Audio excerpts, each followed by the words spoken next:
Hello there. Thanks for using Streamingchurch.tv for all your streaming video needs. Today we're going to show you how you can obtain your embed code so that people can watch your live stream or they can look at your on-demand archives. So you want to go to Streaming Management from your Streamingchurch.tv admin control panel. You want to go to Setup.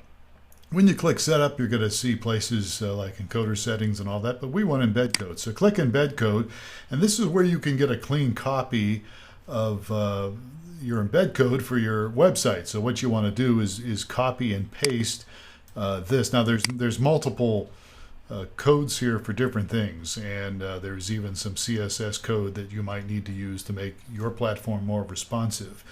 But this would be a code for a typical Streamingchurch.tv video chat platform. You can copy this and you can paste it to your own website, and you can use the source button on your website, and hopefully you know how to do that on your admin control and on your very own website. There's other embed codes here for like a link to the platform or pop-ups, and then there's also embed codes here for your media vaults and different ones for this that you can look at, and you can choose for those as well. So if you have any questions on that or anything else, send us an email, support@streamingchurch.tv. My name is Phil Thompson. I hope you have a great day.